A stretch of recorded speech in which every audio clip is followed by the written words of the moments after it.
21 this week is honored to have the opportunity to sit down for a brief chat with candidate for governor, State Delegate Heather Mizeur. Welcome, Delegate Mizeur. Thank you, Casey. Great to be with you. Well, thank you. You're well known out in Tacoma Park, and this show is seen all over Montgomery County.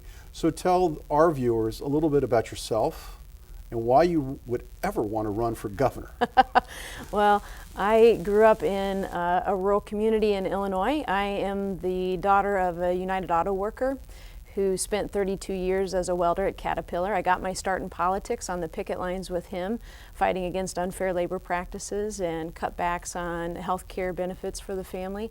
When I was 9 years old, we spent 6 months on the picket lines trying to live on $45 a week strike pay. I'm also a fifth-generation farming kid. We had corn, soybeans, and wheat growing up, and I have a 34-acre farm on Maryland's eastern shore now as an adult. Some people run for governor because they want the title. I'm running for governor because I want to do the job. I've been a member of the Maryland General Assembly for the last 8 years. Before that, I worked on Capitol Hill for a very long time, was John Kerry's domestic policy director for his Senate office, and worked for other members of Congress as well. And have over the years taken my expertise in a range of policy issues to make a big difference, whether it was expanding health care to the uninsured, more family planning services, environmental protections against unregulated shale gas fracking in the state, marriage equality, death penalty repeal. There's a range of big issues I've been involved in. But to set the agenda and to really make a difference on some of the biggest issues like jobs in the economy, education, and other things I know we'll talk about, required someone to really step up and say, here's my vision for the future of this state. I'm running not because I'm next in line, but because I have the best accomplishments, the best vision for how we help Maryland live up to her full potential. Well, that's a great way to ask the next question, because the Baltimore Sun, when reviewing Governor O'Malley's recent State of the State speech, said the General Assembly has generally given Governor O'Malley everything he's wanted for the last 7 years.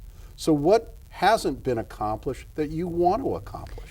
I think that jobs and economic development has to be priority one. I have a 10-point plan that the Baltimore Sun has called the most comprehensive, nuanced economic plan of any candidate for governor of either party. And it comes down to the simple theory that middle-class families should be able to earn more and be taxed less. Under my plan, 90% of families would get a tax relief in exchange for reinstituting the millionaire's tax that was allowed to expire under this administration. We would close some giant corporate tax loopholes that allow a handful of companies not to pay a penny in their corporate taxes, and capture that money, $197 million a year, to give small businesses the tax relief that they deserve. They're the real job creators in our community. Whether it's school construction funding, infrastructure investments, making sure we build the Purple Line, that's another 25,000 jobs right there. Our jobs and economic development plan is very, very detailed, and we lay out exactly what we'd do, how we'd pay for it, and then the other priority is education and eliminating the achievement gap in our schools. Well, that's a very impressive agenda that you've just enunciated, but you're going to be governor for all the people, and some would say that your agenda is on the liberal side. How would you describe your agenda to those who may not be a natural supporter of you, and why would they want to support you? I think people, Casey, are ready to move beyond partisan political labels and talking about making progress for our state.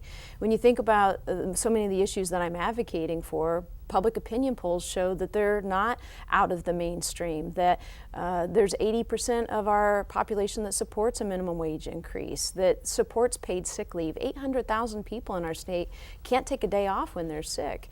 Marijuana legalization, also majority support. I actually worked with the head of the Tea Party caucus to push through a family planning expansion in our state because I convinced him that it was good for lowering the abortion rates and for saving the state money and unwanted pregnancy costs, and it improved maternal and child health outcomes. And so we had a win-win-win in doing a policy that gave 35,000 more women access to free family planning services because we decided to reject partisan labels and wanted to make progress for our state. And I think you're absolutely right. People are very tired of the labels.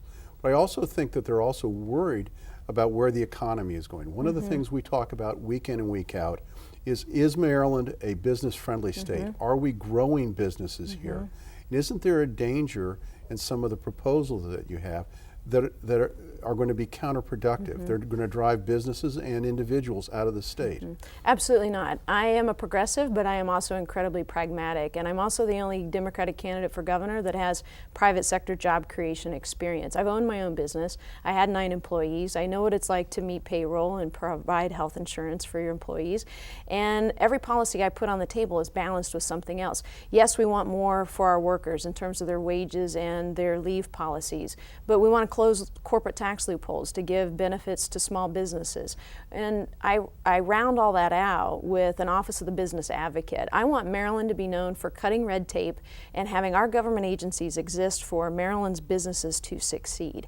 And we have too many overlapping regulations that send a message to too many employers that they shouldn't set up shop here. I was involved on an issue of composting where large industrial composting facilities wouldn't come to our state because we had 3 different agencies telling them how to deal with the compost after they picked it up. We rewrote those rules with private sector input, and now we're going to have 1,400 new composting jobs in this state within the next 3 years. That's how you come together to make Maryland a business-friendly state. Well, Delegate Mizeur, this has been a wonderful but a very short and brief time.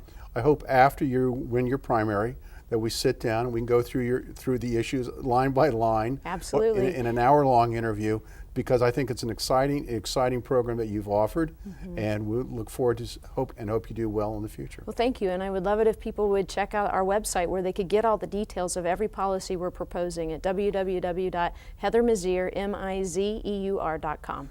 Thank you, Delegate Mizeur.